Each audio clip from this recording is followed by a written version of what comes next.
All right, hello once again. This is Jeff Scott of Rankin Technical College. I've been going through a series of video presentations for the Rankin Technical College AWD Application and Web Development 1111.NET Framework with Web Databases class. The main textbook for the class is ASP.NET MVC with Entity Framework and CSS by Mr. Lee Naylor. Although it's a very good book code-wise, the book is lacking somewhat in the documentation for the code. So I've decided to first, as kind of a prelude, go over the textbook Professional ASP.NET MVC5, which was written by John Galloway of Microsoft and others. I am into Chapter 4, the Models chapter, right now, and I left off on the section that begins with Scaffolding and the Entity Framework. A new ASP.NET MVC5 project automatically includes a reference to the Entity Framework. Well, let's see if that's true. So what we can do is we can come over here and look in our references. Let's do that before we go and add this controller. Well, let's go to References, see if we can find, there's Entity Framework, and there's Entity Framework SQL Server. So yeah, it looks like that's the case. EF, which is the way Entity Framework is typically referred to, is an object relational mapping, or ORM framework. It understands how to store .NET objects in a relational database and then retrieve those objects later in a language integrated query or link query.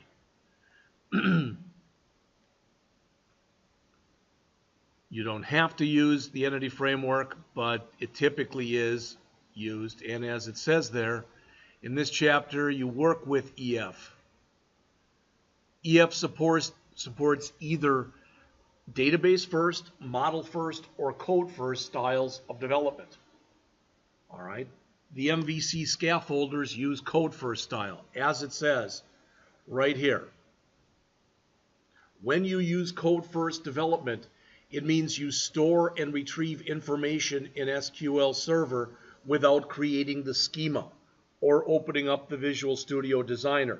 So bottom line is you write the code, you write the model classes, you write plain C# classes. They're sometimes referred to as POCO, which is plain old, CLR objects, I think. CLR is Common Language Runtime. All right. And when you write those classes, the Entity Framework figures out how and where to store instances of the classes. If you do model first, you end up using what's called the Visual Studio Designer to create your database structure. And of course, with database first, you create the database first. So the author says, remember how all the properties in the model objects are virtual. Let's double check that. They're all virtual. They're all virtual. They're all virtual, okay? Virtual properties are not required, but they do give the Entity Framework a hook into your plain C# classes and enable features such as an efficient change tracking mechanism. We'll get into that as we go on in here. All right, the Entity Framework needs to know when a property value on a model changes, because it might need to issue an SQL update so that it makes sure that the database is kept in sync with the classes that are creating the database. On the bottom of page 82 here, it says, if you're already familiar with the Entity Framework and you're using model first or database first, the MVC Scaffolding supports that as well. It was designed, the team designed the code first framework to give developers a friction-free environment for iteratively working with code and a database. The Entity Framework, like the rest of basically ASP.NET MVC, follows conventions. For example, it says there, if you want to store an album in a database, the Entity Framework assumes you want to store it in a table named albums, plural. So if you want to store a singular album, you store it in a plural albums table. If you have a property on the object named ID, the entity framework assumes that that's the primary key. And it sets up an auto increment, which they call identity,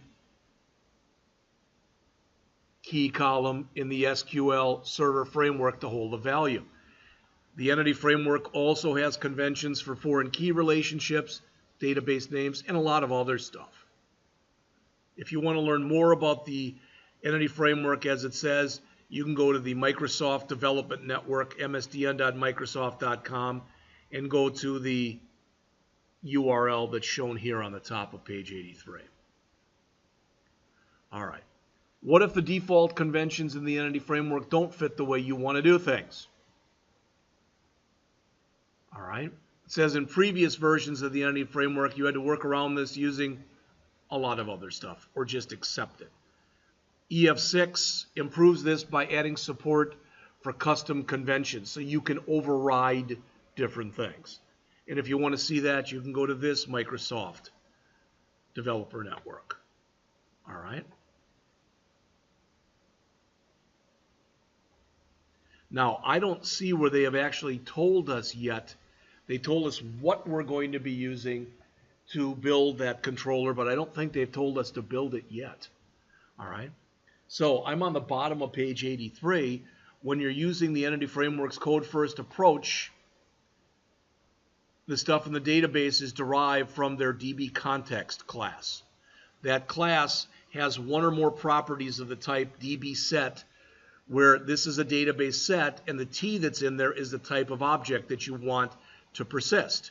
As it says, you can think of this as a special data-aware generic list. For example, the following here enables you to store and retrieve the three types of information we've talked about so far. Those being albums, artists, and genres. Notice those are singular, those are plural. In the preceding data context, you can retrieve all albums in alphabetical order using a link query like this. We've talked a little bit about link. Link, for lack of better words, kind of turns SQL on its end. Notice the select there is on the bottom. So we're used to saying something like select album from album in db.albums, order by album.title ascending. Now, it wouldn't be exactly like that, but it would be similar to that. All right.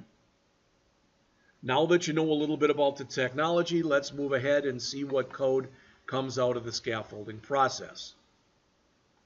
So the author says here you have many approaches to access data these days. No single one will work all the time. This chapter uses the tooling of Visual Studio. The scaffolding used assumes that you are building an application that needs basic CRUD, or create, read, update, delete functionality. Many applications exist only to provide this CRUD functionality. The scaffolding works well for these. And it says for more complex applications, so if you were doing domain-driven design or whatever, you'll have to do it in a different way. If you want more information, as the author has already shown you in here, or as the authors have already shown you in here, they will be providing you with examples. So that moves us up to the top of page 85. Okay, we've covered the necessary theory, and it's time to scaffold a controller. So follow these steps. Right mouse click on the controllers folder, choose Add Controller. And you've seen this before, so let's start going through the actions. All right. I'm going to close my references here.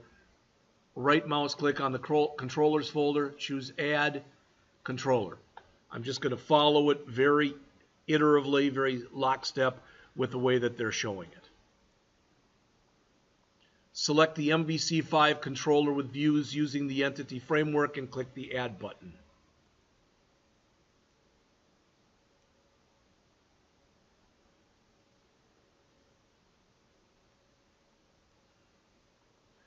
In the Add Controller dialog box, which is shown both now on our code and in Figure 4.5, change the controller name to Store Manage Controller. Select Album as the model class. Note that the Add button is disabled because you haven't selected a data context class you'll do that next. All right. What's changed in Visual Studio 2013 and MVC 5? We're using 2015.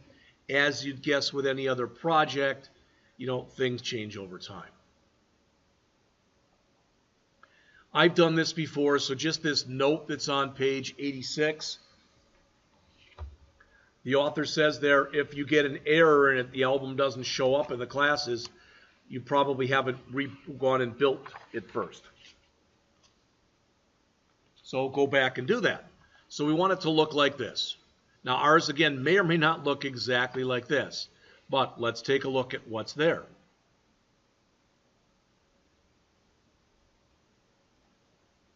All right, our model class will be album.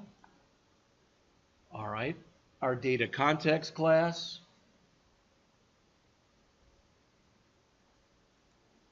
That's all we've got. We want all these. And you'll notice that right now it's called Albums Controller because we chose album up there. But we don't want this to be called Albums. We want this to be called Store Manager Controller.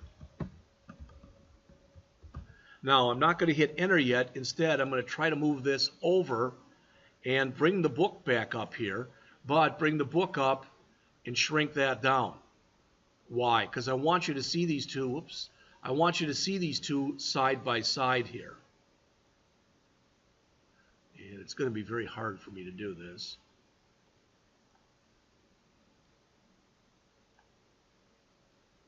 I just want you to see how over time this interface has changed and how it's remained the same. All right, Store Manager Controller used to be on top, now it's on the bottom. All right, Model Class Album was second, now it's first. The Data Context class, well, I'm looking at it here, and it looks like it's empty.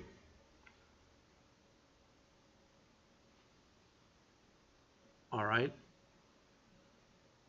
Let's see. Again, I'm just trying to follow the steps there. The generate views, etc., those are the same.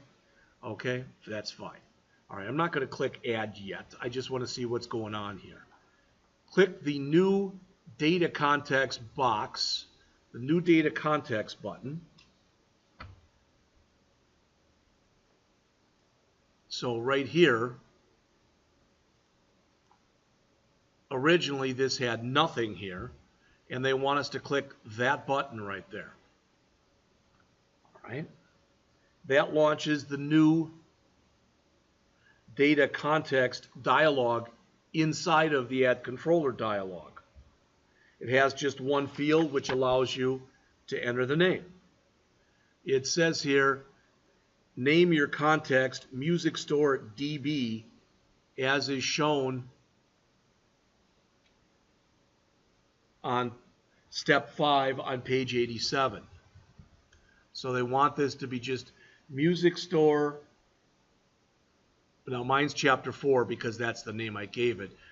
.models. .music store DB. All right, click add. Notice that's in there now. Again, mine says Music Store chapter 4 because that's what I named it. So I now have the Store Manager Controller. I don't want the word albums in there. I thought it was removed. Store Manager Controller as they show in step 6. Album, Music Store, .models, or chapter 4 in my case, models, .music store DB. These are all checked. Good. After you click the add button, scaffolding jumps into action. So if you look here, we do not have a Store Manager Controller. We do not, in our views, have a Store Manager Controller. Now we do have both. All right, so the scaffolding added a Music Store DB.cs file also right there. The class inside of the file derives from the Entity Framework's DB context class, and it's going to give us access. All right, these 3 lines that are right here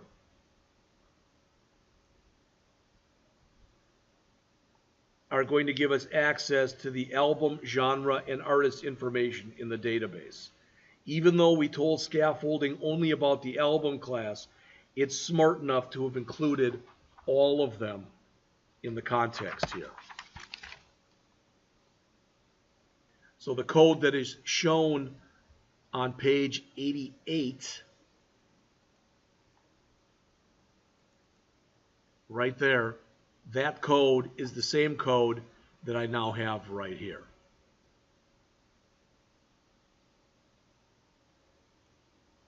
I'm at 16 minutes. I'm going to keep going for a little bit longer, but I do want to mention that as we get further and further into this book, I may have to create more and more lessons for each chapter because the stuff gets more and more complex. All right? All right, let's go back here and look in the book where they give this quick introductions to entity framework data migrations. And as the author says here, the long comment at the top explains two things. Okay? The author's talking about this right here. So let's move this. You can add custom code. Changes will not be overridden. If you want the entity framework to regenerate your database automatically, whenever you change the schema, please use data migrations. For more information on data migrations, you can go to that URL. Now that's not the author's comment. That's a comment that got put in there by Microsoft. So the author says the long and the short of it is you own the code. So it's your responsibility. Data migrations, as mentioned here on the bottom, it's a systematic code-based approach for applying changes to the database. Remember, when you're using code first, it is a way to make sure that the database we end up creating from our model classes gets updated when we make a change to the code. So as it says, migrations allow you to preserve existing data in your database as you build and refine your model definitions. When you make changes to the models, the entity framework can track those changes and create migration scripts to be applied to the database. You can also configure data migrations to drop and regenerate the database when you make changes. Data migrations are an important concept, but they're beyond the scope of where we are right now. They will be covered in more detail in Chapter 16, which is why another reason I'm going to go over that chapter. It says we'll make a few exceptions later in this chapter to point out some important differences in how things work when you're using migrations. So, to access a database, all you need to do is instantiate the data context class. It says you might be wondering what database the context will use. It'll be answered later. So, we now have created our store manager controller. So let's go and open that up. I don't think we'll need this open right now. Not a bad time to save. There's our store manager controller. I'm going to, for now, close my genre, my artist, and my albums. Okay? Now remember, since we created this with the entity framework, we've got not just the index, but the details and our CRUD. Create, get and post, edit, get and post, delete, get and post. All right? The get typically is going to bring up a form or do something where it's going to show us something, and that form or whatever it is typically will have a button or something like that to write, and that's what's going to call. So the get is going to bring up the information. Once we write the information back, that's when the post method will be called. You'll notice here that one of the first things that's in here is we have added a private field of type music store DB to the controller. So also initialize that with a new instance of the data context. Every controller action requires database access. In the index action, for example, you can see right here what we're doing is we're loading all the albums into a list and passing that list as the model to the view, default view. Now we don't have any data in there yet, so if we ran this, nothing would happen. In our text here, they talk about loading related objects. So it says here the include method calls that are in the index action tell the entity framework to use what's called an eager loading strategy. There's eager loading and there's late loading. I equate eager and late loading to like early binding and late binding. Eager loading attempts to load all of the data basically using a single query when it's needed. All right? And a lazy loading tends to do something only, the eager loading does it here and now. The lazy loading loads it basically when it's necessary. All right, so it brings in the related data on an as-needed basis. So when somebody or something touches the genre or artist property of an album, the entity framework loads the data by sending the additional query to the database. There is advantages and disadvantages of each. They mention here a lazy loading strategy can force the framework to do an additional query. All right. However, the eager one can kind of, for lack of better words, sort of waste some resources. If you want to know more about lazy loading, you can again look at one of the many URLs that the author provides. All right. The views, after the scaffolding finishes running, you'll find a collection of views under the Views Store Manager. Again, there should be create, delete, details, edit, and index. All right. We'll double check and make sure, and I know we have these, but there they are. Create, delete, details, edit, and index. The index view has all the code that's necessary to display the table full of music items. All right, the model view has what's called an IEnumerable or an enumerable sequence of album objects. All right, and basically that just means it can hold any kind of data. All right, you can see the different stuff that's in here. The scaffolding selected what it considers to be the important fields. What does that mean? So if we want to create a new artist, or a new album rather, what is it? I want to make sure I'm giving you the right.